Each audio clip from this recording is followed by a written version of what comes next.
Hey everybody, this is Psycho Break along with Tojo. and today we're talking about Free Guy. That is the name of it. Yeah, Free Yeah. Guy. And we just watched it and we came back home from the theater. Um, it's about 12 past a freckle. But this movie is definitely pretty good.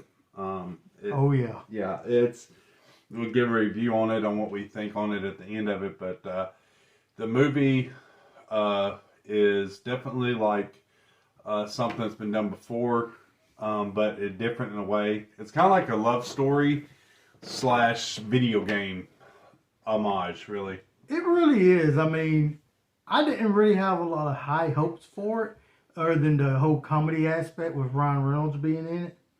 That's the only thing I was thinking. It's going to be a funny movie, but it ended up being something that would actually make you think. Yeah, it did. And the special guest appearances on there that was done was pretty awesome too. Oh yeah. And the people that were in the city as the playable characters in Free City, they looked nothing like the actual human counterparts. That's true. They didn't. And the other thing is that this actually, essentially, for those that don't know, the trailer kind of gives off of him just being this guy and things are going to crap in this world. But basically, what it is he's an everyday NPC character, which means non-playable character, and which also for those that don't play video games, that means a character that don't really mean anything. It's just Just a background character. just a background character that you can hit, punch, kick, kill, whatever. It doesn't matter. They don't really essentially make anything to do with the game. They're just something for you to do, really. And he ends up being in this loop, almost like Groundhog Day, in a sense. That's what I was thinking about whenever it first came on. Like it was Groundhog Day every day. Same thing over and over again. Yeah. Yeah. Him going to the bank. He's constantly saying "Good morning, little goaty fish" or whatever he was saying. Yeah. It was actually really good on the comedy aspect of it was really good. One thing that me and D Tojo C was saying is that this is definitely right up there with Ready Player One. Not something that you would expect to be as good as it was, but it definitely was. It's kind of the only sad thing about on this is I don't see how they could actually do a sequel to this.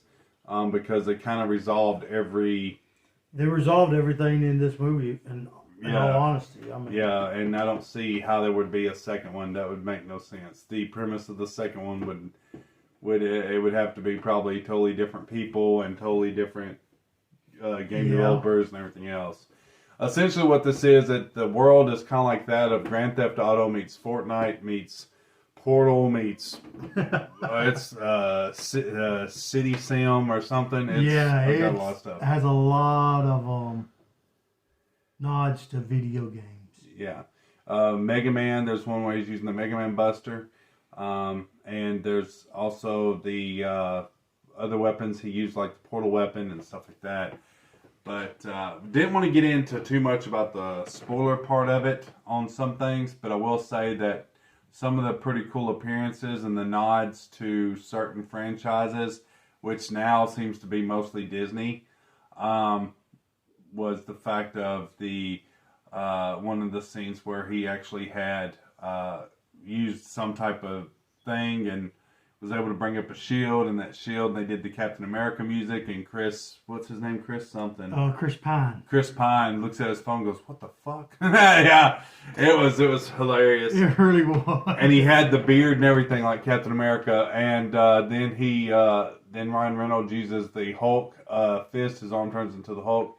Yeah. That was pretty cool. And essentially what was going on is that this couple had created a game, and in that game... well, they were just friends at the time, but the guy liked the girl, but whenever they created the game, it was for just a free world, kind of like Free City, but you wouldn't be playing really as the characters. It'd be more the gameplay go on. And you just watch it. But the character that he used that ended up being Guy, or Blue Shirt Guy, as they called him a lot on the movie, was basically based off of him because So we're giving spoilers. not really, but Not really. it was okay. basically based off of him. That way, That's the punchline. he of the would whole have movie. something in the game. Yeah. Oh well.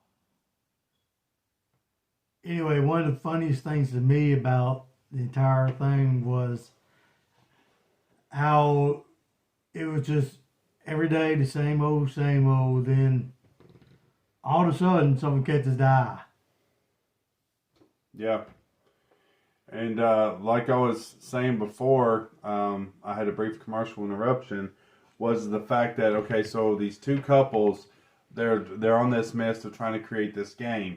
However, somehow or another, it doesn't get created. But this guy named Antoine ends up creating this game. Swears up and down that he didn't steal their idea. However, in the movie, you find out that there may be a slight chance possibility that he did steal the idea, and it's up to Free Guy to actually pretty much exploit that. Which turns out Free Guy ends up also being the algorithm.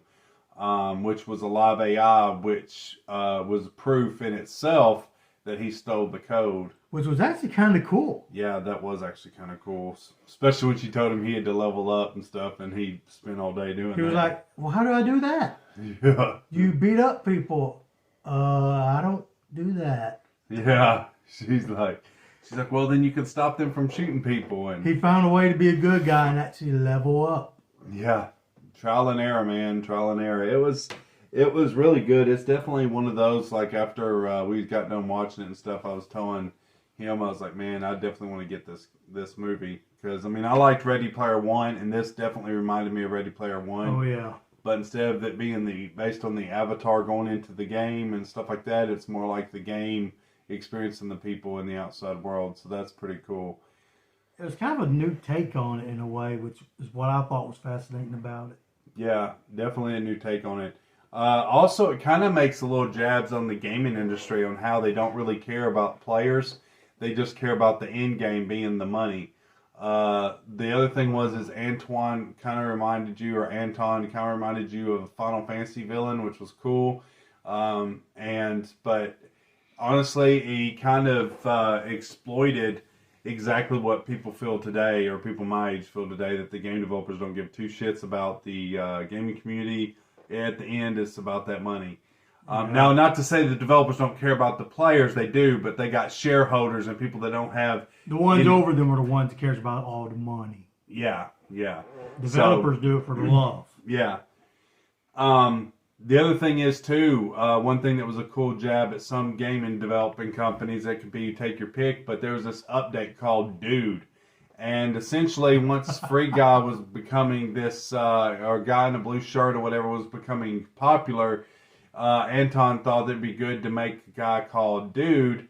And basically what it was going to do is the whole purpose of this update secretly was it was going to erase the old evidence in the game that that Anton had actually made the game using their code. And with this uploading, it was going to erase all the old code and get rid of the evidence. So it was up to Free Guy to basically exploit that, which was kind of cool. But what I was wanting to say, I get so... Yeah, Dude had half a brain. Yeah, he had half a brain. Like, he would say things like... Catchphrase. Instead of saying what the catchphrase was, he'd say catchphrase. And then he would say something like, loud laughter, ha ha ha ha. He'd go loud laughter, and it was like crazy. And pretty much it was a souped up buff version of Ryan Reynolds with super white teeth and everything. And basically over exaggerated Ryan Reynolds. Yeah. The only cool thing about that was that Anthony had a blue shirt tattoo on the chest. Yeah, he had a blue shirt tattoo on his chest. So that was a definite jab, but was funny about it. Yeah, this definitely, on a scale of 1 to 10, I would definitely give this a 9. It's definitely, if you get a chance to watch it and you're wanting something that's going to be entertaining and funny / romantic, and you got a loved one nearby and stuff, this would definitely be something I would recommend. Oh, yeah. Because it covers all the bases. It's got your love story, it's got your actions, and for the gamers, it's got your gaming in it. So, honestly, that would give it a 9 out of 10. What would you give it? Honestly, for me, I would say, as far as for the movie, I would give it an 8.5. Not to knock on anybody, it's just I'm not a big fan of these kind of movies. It's just the whole comedy and the love interest and all that is what gets me on there, on why I'm giving it 8.5. But as far as watchability, rewatching it again, I would definitely do it. I'll rewatch it right now. It doesn't matter to me.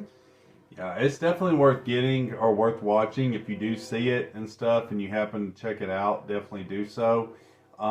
It's just one of those movies that does tie everything in together in it. There's not really a plot hole in it really, because they kind of sum everything up.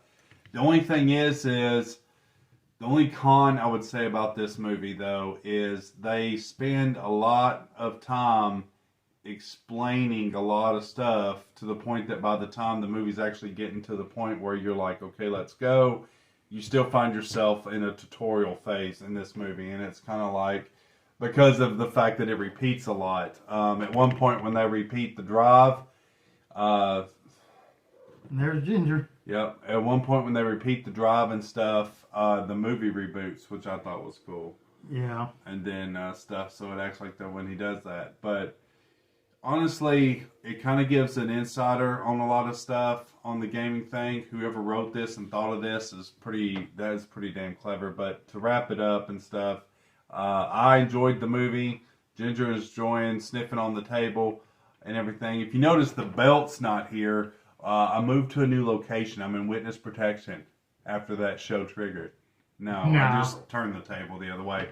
But anyways, if you like what you see here, be sure to click the notification bell and also subscribe to DTojoC as one of the Chainbreaker picks. Also check out Big Bus's channel as well. He's got 7 videos on there, but definitely hit him up and stuff and message and stuff, because the more likes he gets, maybe he'll start adding some more videos on there. Guy's really good with music.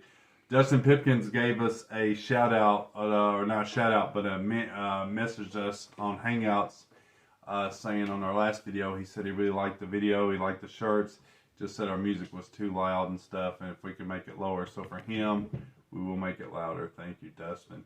The original thing we did on the last video is we actually had, what was that song? Spoiled for a Fight by AC/DC. And unfortunately, we couldn't upload it to YouTube because the copyright claim strikes because of the things triggered, so we had to use something else. But anyways, this movie, if you have a chance to watch it or rent it or check it out for $5.99 or whatever, definitely rent it. If you decide this is one of those movies that you're not sure, I would definitely rent it first. Oh yeah. Just so you know what you're getting into. But after us watching it, we're definitely going to probably end up purchasing it, just because it's one of those movies that you probably end up watching again. Yeah, it really is. I'm going to probably end up watching it myself later on. My dad, who actually is not a big movie fan, will probably end up enjoying this. Yeah. Well, and as always, guys, if you like what you see here, click the links down below and stuff, and follow and subscribe. Let us know. Leave a comment. Hit that like button, because that definitely helps us algorithm-wise. And as always, break every chain.